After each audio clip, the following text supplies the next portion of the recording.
तो स्वागत है आप सभी लोगों का राजस्थान एकेडमी पर। मैं परवीन सिंह आप सभी लोगों के साथ में। जैसा कि आप सभी लोग जानते हैं दोस्तों, लगातार लैब असिस्टेंट के लिए यानी प्रयोगशाला सहायक की जो भी स्टूडेंट्स प्रिपरेशन कर रहे हैं उनके लिए केमिस्ट्री की क्लासेस लेकर के आ रहा हूं।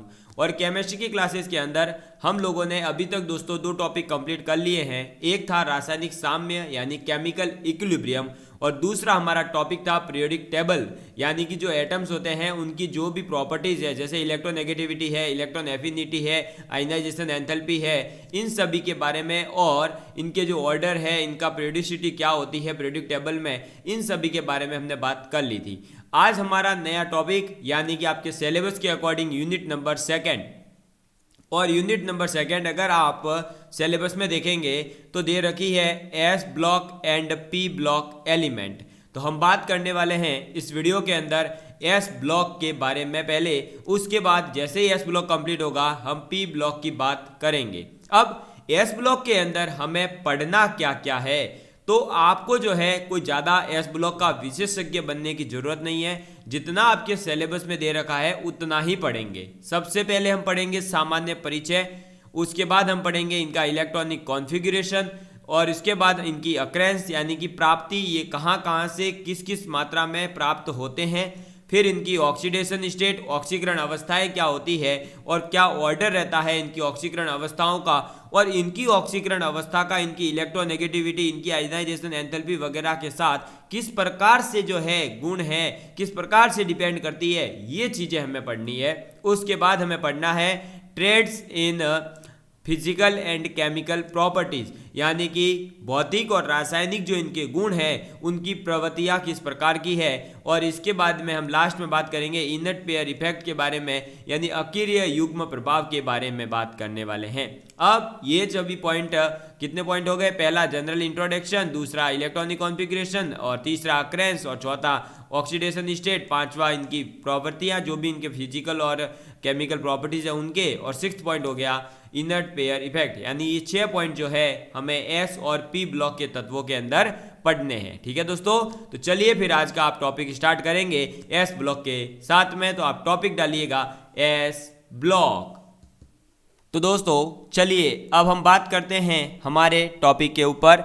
अब एस ब्लॉक जो तत्व है वो आवर्त सारणी में किस तरफ आता है या इसके अंदर कौन कौन से वर्ग आते हैं उसके बारे में बात करते हैं। मैंने आपको आवर्त सारणी बताई थी, तब आपने देखा होगा कुछ इस प्रकार से हमारी आवर्त सारणी दिखाई देती है।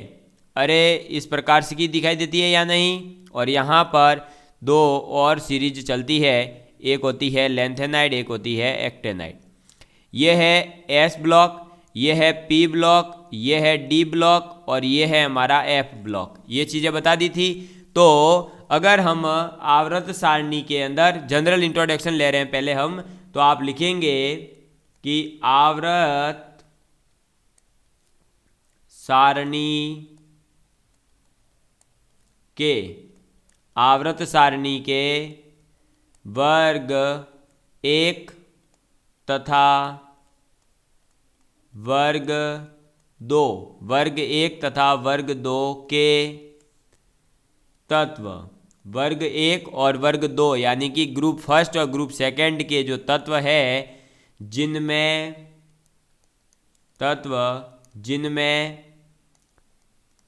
अंतिम इलेक्ट्रॉन यानी कि लास्ट आपका जो इलेक्ट्रॉन है, अंतिम इलेक्ट्रॉन बाह्यतम एस कक्षक में जाता है, एस ब्लॉक तत्व। कैसा तत्व कहलाएगा? एस ब्लॉक तत्व कहलाते हैं। समझ में आ गई बात? तो आवर्त सारणी के अंदर वर्ग 1 और 2 के तत्व, कौन से? वर्ग 1 और वर्ग 2 के तत्व। इसमें क्या होता है कि जो हमारे अंतिम इलेक्ट्रॉन है इन तत्वों का, वो बाह्यतम कक्ष जो एस है उसके अंदर जाता है। इस वजह से इन तत्वों को एस ब्लॉक तत्व कहते हैं। ठीक, और इसके अंदर आप याद रखेंगे कि एस कक्षक में अधिकतम यानी कि मैक्सिमम अधिकतम 2 ही इलेक्ट्रॉन हो सकते हैं। ठीक है, हो सकते हैं। तो एस कक्षक के अंदर अधिकतम कितने इलेक्ट्रॉन हो सकते हैं? 2 ही इलेक्ट्रॉन हो सकते हैं। और इसीलिए आवर्त सारणी के अंदर इनको 2 वर्ग दिए गए हैं, पहला और दूसरा वर्ग। ठीक, चलिए अब बात करते हैं हम वर्ग 1 की। पहले किसकी बात करेंगे? वर्ग फर्स्ट के तत्व। अब अगर हम वर्ग फर्स्ट के तत्वों की बात करें तो कौन कौन से आते हैं इसके अंदर? तो इसके अंदर आ जाते हैं आपके हलीना, लीना की, रबड़ी, सस्ती, फ्री। अब सर ये आपने H क्यों नहीं लिया हाइड्रोजन? क्योंकि हाइड्रोजन की जो स्थिति है वो चेंजेबल है। कभी तो ये S ब्लॉक में कभी आवर्त सारणी में दिखेगा, कभी आपको P ब्लॉक में। तो हम इसको जो है पर्टिकुलरली S ब्लॉक में नहीं लेंगे। यही तो एक कमी भी है कि H जो है हाइड्रोजन जो है उसकी स्थिति का अभी तक निर्धारण नहीं है। ये एक आवर्त सारणी की अभी भी कमी है। अब सर ये Li का मतलब क्या है? तो Li का मतलब है आपके लिथियम। क्या है? लिथियम। ये सर Na का मतलब क्या है? सोडियम। ठीक है, ये इनके सबके प्रतीक थे। अब मैं इनके नाम लिखवा रहा हूँ। सोडियम के बाद में पोटेशियम। ठीक, पोटेशियम के बाद में ये हमारा है रूबिडियम। क्या है? रूबिडियम। और ये जो CS है इसका मतलब कंपनी सेक्रेटरी नहीं है, इसका मतलब है सीजियम। ठीक, CS का मतलब हर जगह कंपनी सेक्रेटरी नहीं होता है। फिर FR का मतलब है फ्रेंसियम। क्या हो जाएगा? फ्रेंसियम। ठीक, तो वर्ग 1 के तत्व कौन कौन से हैं? हलीना की रबड़ी, सस्ती, फ्री, यानी कि lithium, sodium, potassium, rubidium, caesium, francium. ये सभी आवर्त सारणी के अंदर पहले वर्ग के अंदर आ जाते हैं। ठीक, अब इन्हें जो है वर्ग फर्स्ट के जो तत्व है इन्हें सार धातु कहते हैं। इनको क्या कहते हैं हम? सार धातु। तो इन्हें सार धातु कहते हैं। ठीक, ये बात आपको याद रखनी है कि वर्ग 1 के तत्व जो है इन्हें आप सार धातु कहेंगे। अब इन्हें सार धातु कहते क्यों हैं? तो आप यहाँ लिखिएगा कारण। क्या लिखवा रहा हूँ मैं? इनको सार धातु कहने का कारण क्या है? तो कारण क्या हो जाएगा दोस्तों? कि कारण है ये जो है ये तत्व जल के साथ, जल यानी H2O वाटर के साथ अभिक्रिया यानी रिएक्शन। तो अभिक्रिया करके, रिएक्शन करके सार्य यानी बेसिक। ठीक है, सार्य प्रकृति का मतलब है बेसिक नेचर के हाइड्रोक्साइड। क्या?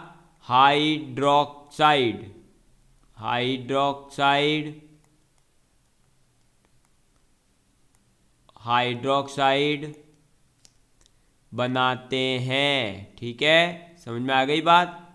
हाइड्रोक्साइड बनाते हैं और इसी वजह से इन तत्वों को क्या कहा जाता है? सार धातुएं कहा जाता है। फिर जो भी हमारे ये वर्ग 1 के तत्व हैं या जो ये सार धातुएं हैं, तो इन सार धातुओं का सामान्य यानी कि जनरल इलेक्ट्रॉनिक कॉन्फ़िगरेशन, सामान्य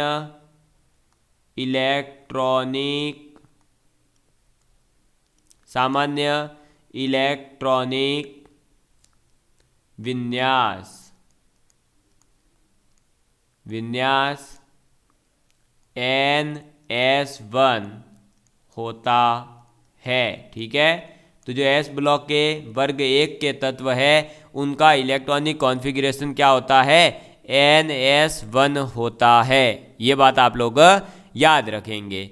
अब मैं दोस्तों आप लोगों को इनके कुछ प्रमुख जो है यौगिक कहें या फिर इनके प्रमुख जो अणु हैं उनके बारे में बताने जा रहा हूँ। जैसे कि आपको नाम याद रखना है कि Na2B4O7 डॉट 10H2O, क्या Na2B4O7 10H2O, ये जो है क्या कहलाता है, बोरेक्स कहलाता है। ठीक, बोरेक्स। दूसरा आ जाएगा हमारे Na2CO3 सोडियम कार्बोनेट। ठीक, और आ जाएगा NaHCO3 dot 2H2O sodium by carbonate. ठीक, और इस सोडियम बाई कार्बोनेट को ही हम ट्रोना भी कहते हैं। क्या, ट्रोना भी कहते हैं। समझ में आ गई बात। ऐसे ही NaNO3 है, इसे हम क्या कहेंगे, सोडियम नाइट्रेट को, इसको हम कहेंगे चिली सॉल्ट पीटर। और ये क्वेश्चन तो IIT में भी आया हुआ है, चिली सॉल्ट पीटर का फॉर्मूला बताइए। ठीक है, तो चिली सॉल्ट पीटर। आगे आ जाता है हमारे, जैसे कि पोटेशियम का कोई एग्जाम्पल लें तो पोटेशियम के लिए है KCl dot MgCl2 dot 6H2O। क्या, KCl MgCl2 डॉट 6H2O, जिसे हम कहेंगे कार्नेलाइट। क्या कहेंगे, कार्नेलाइट। तो आपसे डायरेक्ट फॉर्मूला भी पूछा जा सकता है कि कार्नेलाइट का फॉर्मूला बोलिए, तो आप लिखेंगे KCl MgCl2 डॉट 6H2O। ठीक, फिर आ जाता है K2O dot Al2O3 dot 6SiO2, K2O dot Al2O3 dot 6SiO2, इसे हम क्या कहेंगे, इसे हम कहेंगे फेल्सपार। क्या कहेंगे, फेल्सपार कहेंगे। समझ में आ गई बात। चलिए अब बात करते हैं दोस्तों हमारे एक इसके अंदर जो उपस्थित हमारा फ्रेंसियम है। क्या, फ्रेंसियम Fr। ये जो Fr है यानी जो फ्रेंसियम है, ये क्या है, एक फ्रेंसियम एक अति रेडियो सक्रिय तत्व है। कैसा तत्व है, ये रेडियो एक्टिव तत्व है। तो रेडियो सक्रिय तत्व है। ठीक है, फ्रेंसियम एक अति रेडियो सक्रिय तत्व है। ये बात आपको याद रखनी है। ठीक है, एक आप ये याद रख सकते हैं कि इस फ्रेंसियम का एक समस्थानिक होता है, इसका समस्थानिक का मतलब है जिनका परमाणु क्रमांक समान हो। तो समस्थानिक 223, और ये हो गया फ्रेंसियम। इसकी जो है अर्ध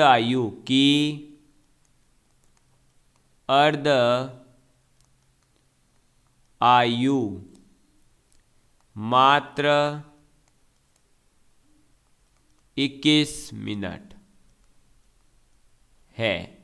ठीक है, ये बात आपको याद रखनी है कि फ्रेंसियम का एक समस्थानिक होता है 223 Fr, जिसकी अर्धायु, क्या, अर्धायु केवल और केवल मात्र 21 मिनट की है। ठीक है, समझ में आ गई बात। चलिए अब हम दोस्तों जो है इसके सभी तत्वों के इलेक्ट्रॉनिक कॉन्फ़िगरेशन, सभी तत्वों का परमाणु क्रमांक और सभी तत्वों का प्रतीक और सभी तत्व जो है कौन कौन से हैं उनकी एक लिस्ट बनाने जा रहे हैं। तो आप लोग जो हैं इसके लिए टेबल बनाएंगे, और टेबल बनाएंगे हम कितनी, तो हमारे टेबल बनानी है, वैसे तो आप बनाएंगे 4 की और वैसे आप बना देंगे 6 की। ठीक है, तो ऐसे तो आपको पार्ट्स तो कितने बनाने हैं, 4। और ऐसे आपको कितने लेने हैं, 6। ठीक है, 1 मिनट।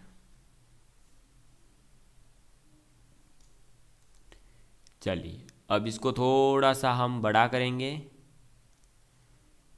ये यहाँ तक ले लेंगे, ये यहाँ तक ले लेंगे और इसको यहाँ तक ले लेंगे, अब ये यहाँ तक। ठीक है, और इसके अंदर एक और लाइन ले लेंगे जो ये ऐसे है। समझ में आ गई बात? और अब सब कुछ परफेक्ट हो चुका है। तो मैं यहाँ तो लिख रहा हूँ दोस्तों, तत्व आपका जो तत्व है वो क्या है, लिथियम। कौन सा तत्व है, लिथियम। और लिथियम के बाद यहाँ प्रतीक लिख रहा हूँ Li। इसका परमाणु क्रमांक है 3। इसका इलेक्ट्रॉनिक कॉन्फ़िगरेशन हो जाएगा 1s2 2s1। या अगर आप अक्रिय गैस के रूप में लिखना चाहते हैं तो याद रखेंगे हीलियम 2s1। ठीक, फिर आपका नेक्स्ट आ जाता है सोडियम, हलीना। तो ह हो गया, ली हो गया, ना यानी Na। इसका परमाणु क्रमांक 11। इसका इलेक्ट्रॉनिक कॉन्फ़िगरेशन है 1s2 2s2 2p6 3s1। या इसको भी हम क्या लिख सकते हैं, तो इसको लिख सकते हैं नियॉन। और एक मिनट, इसको भी हम क्या लिख सकते हैं, अरे इसको हम क्या लिख सकते हैं, नियॉन। और आपका हो जाएगा 3s1। ठीक, फिर ऐसे ही हम आगे वाले को क्या लिख सकते हैं, पोटेशियम। क्या लिखेंगे, पोटेशियम। इसका प्रतीक हो जाएगा K। इसका इलेक्ट्रॉनिक कॉन्फ़िगरेशन हो जाएगा 19 और इसका परमाणु क्रमांक 19 हो जाएगा। इलेक्ट्रॉनिक कॉन्फ़िगरेशन हो जाएगा 1s2 2s2 2p6 3s2 3p6 4s1। ठीक है, या आप इसे कह सकते हैं आर्गन 4s1। ऐसे ही पोटेशियम के बाद आ जाएगा रूबिडियम। कौन आ जाएगा, रूबिडियम। रूबिडियम का प्रतीक क्या है, Rb। इसका परमाणु क्रमांक कितना है रूबिडियम का, 37। इसका इलेक्ट्रॉनिक कॉन्फ़िगरेशन हो जाएगा 1s2 2s2 2p6 3s2 3p6 4s2। ठीक है, 4s2 के बाद में इधर आ जाएगा 3d10। 3d10 के बाद में 4p6।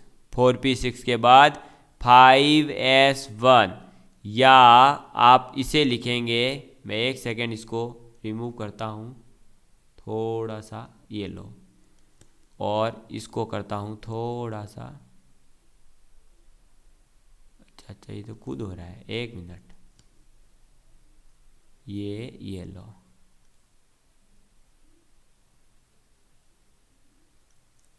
अरे एक मिनट, रूबिडियम,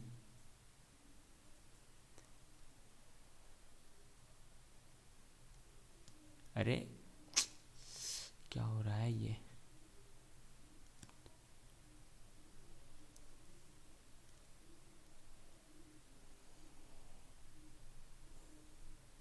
एक मिनट रुकिएगा।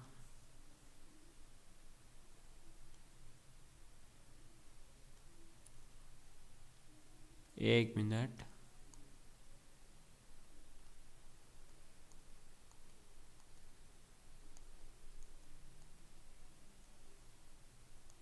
इसको ही हटा देते हैं। लो बस टेबल ही हटा दिया।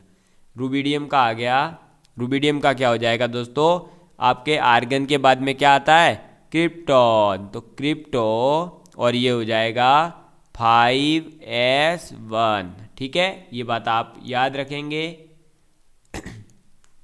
रूबिडियम के बाद आ जाता है हमारे सीजियम, क्या आ जाएगा, सीजियम। और सीजियम का प्रतीक क्या है, CS। इसका इलेक्ट्रॉनिक कॉन्फ़िगरेशन क्या, सॉरी परमाणु क्रमांक क्या है, 55। और इसका इलेक्ट्रॉनिक कॉन्फ़िगरेशन मैं डायरेक्ट शॉर्ट में ही लिख रहा हूँ, जिनॉन 6s1। बाकी आगे का आप पूरा लिखना चाहे तो घर पे बैठ के आराम से प्रैक्टिस करिएगा। फिर आ जाता है हमारे फ्रेंसियम, ठीक। और फ्रेंसियम जो होता है, फ्रेंसियम, उसका प्रतीक क्या होता है, FR। इसका इलेक्ट्रॉनिक कॉन्फ़िगरेशन कितना होता है, 87। तो इसका जो इलेक्ट्रॉनिक कॉन्फ़िगरेशन है वो होता है RN और 7s1। समझ में आ गई बात। तो आप मेरे साथ में एक बार इसको जितना लिखा पुनः एक बार बोलेंगे। सबसे पहले हमने बात करी कि S ब्लॉक तत्व के अंदर जो है कौन से तत्व आते हैं, तो वे तत्व जो आवर्त सारणी के अंदर वर्ग 1 और वर्ग 2 में उपस्थित है तथा इनके अंतिम इलेक्ट्रॉन जो है बाह्यतम कक्ष आपका S जो होना चाहिए। अब S कक्षक के अंदर अधिकतम 2 इलेक्ट्रॉन हो सकते हैं। कितने इलेक्ट्रॉन हो सकते हैं, अधिकतम 2 इलेक्ट्रॉन हो सकते हैं। वर्ग 1 के बारे में हमने बात शुरुआत करी, तो वर्ग 1 के अंदर तत्व जो आते हैं वो कौन कौन से आते हैं, तो lithium, sodium, potassium, rubidium, caesium, francium. यानी कि लिथियम, क्या दोस्तों, lithium, sodium, potassium, rubidium, caesium और फ्रेंसियम। इन सभी तत्वों को जो है हम क्या कहते हैं, सार धातु कहते हैं। इसका कारण क्या है कि इन्हें सार धातु क्यों कहा जाता है, तो इन्हें सार धातु इसलिए कहा जाता है क्योंकि ये जब जल यानी वाटर H2O के साथ में रिएक्शन करते हैं तो रिएक्शन करने के बाद ये जो है सारे प्रकृति के बेसिक नेचर के हाइड्रोक्साइड बनाते हैं। सार धातुओं का सामान्य यानी वर्ग 1 के जो तत्व है उनका सामान्य इलेक्ट्रॉनिक कॉन्फ़िगरेशन होता है NS1। फिर मैंने कुछ इम्पोर्टेंट S ब्लॉक के यौगिक जो है उनके बारे में बताया। जैसे सोडियम की अगर बात की जाए तो सोडियम का होता है एक बोरेक्स जो कि है Na2B4O7.10H2O, एक आ जाएगा Na2CO3, एक हो जाएगा NaHCO3.2H2O जिसे ट्रोना भी कहा जाता है, NaNO3 जिसे कहा जाता है चिली सॉल्ट पीटर, एक हो जाएगा KCl-MgCl2.6H2O जिसे कार्नेलाइट कहा जाता है, K2OAl2O3.6SiO2 जिसे कहा जाता है फेल्सपार। ठीक है, इन सभी के बारे में बात करी। फिर हमारे एक फ्रेंसियम तत्व के बारे में बात करी जो एक अति रेडियो सक्रिय तत्व है और इसका एक समस्थानिक है 223 FR जिसकी अर्धआयु जो है मात्र 21 मिनट होती है। ठीक है, समझ में आ गई बात आप लोगों को। चलिए आगे बात करते हैं दोस्तों हम अगर, तो नेक्स्ट आ जाता है फिर हमने सभी तत्वों का इलेक्ट्रॉनिक कॉन्फ़िगरेशन क्या है और इनका जो है आपके प्रतीक क्या होता है, इनका इलेक्ट्रॉनिक कॉन्फ़िगरेशन क्या होता है और परमाणु क्रमांक क्या है उसके बारे में। ठीक है, तो हमने बात करी सबसे पहले किसकी दोस्तों, किसकी बात करी है हमने सबसे पहले हमने बात करी आपके लिथियम की। लिथियम का प्रतीक क्या है, Li और इसका परमाणु क्रमांक 3। इसका इलेक्ट्रॉनिक कॉन्फ़िगरेशन 1s2 2s1 या फिर आप याद रखेंगे हीलियम 2s1। सोडियम का Na परमाणु क्रमांक 11 1s2 2s2 2p6 3s1। फिर हो जाएगा, इसका शॉर्ट फॉर्म में लिखना है तो नियॉन 3s1। पोटेशियम का कितना है, प्रतीक के परमाणु क्रमांक 19। ठीक है, आर्गन 4s1। रुबिडियम का Rb37 परमाणु क्रमांक और क्रिप्टॉन 5s1 भी कह सकते हैं क्योंकि क्रिप्टॉन जो होता है उसका 36 होता है, आर्गन का 18 है। ये सब एक एक ज़्यादा ही है और कुछ नहीं है। सीजियम का होता है CS जिसका प्रतीक है 55 और इसे हम कहते हैं जिनॉन 6s1। फ्रेंसियम जिसका परमाणु क्रमांक है 87 और उसका इलेक्ट्रॉनिक कॉन्फ़िगरेशन लिख सकते हैं रिडॉन 7s1। समझ में आ गई बात। ये थी दोस्तों हमारे किसके बारे में बातें, अभी जनरल इंट्रोडक्शन हमने एस ब्लॉक का जाना। अब बात करेंगे हम इसके बारे में आगे। दोस्तों अब एस ब्लॉक के बारे में और इसके जो भी अलग अलग प्रॉपर्टीज है, इसकी जो रिएक्शंस वगैरह है, उनके बारे में हम अगली क्लास के अंदर बात करेंगे। अगर आप लोगों को आज ये वीडियो पसंद आया है तो प्लीज़ लाइक एंड शेयर करना बिल्कुल मत भूलिएगा दोस्तों। और आप लोगों के लिए लगातार क्लास लाने के लिए आपका मोटिवेशन मेरे लिए बहुत ज़रूरी काम करता है, तो आपका लाइक और शेयर करना मुझे जितना ज़्यादा मोटिवेट करता है उतनी ही ज़्यादा मैं रेगुलरिटी रखने की कोशिश करूँगा और आप लोगों के लिए लगातार क्लासेस लेकर के आकर के आपका सिलेबस जो है पूरी कोशिश करूँगा कि वैकेंसी आने से पहले ही कंप्लीट करवा दूँ। यानी कि मेरा पूरा टारगेट रहेगा फरवरी एंड तक या मार्च के 15 मार्च तक जो है मैं ये सिलेबस आपका पूरा करवा दूँ। ठीक है, चलिए दोस्तों, bye bye, love you all of you.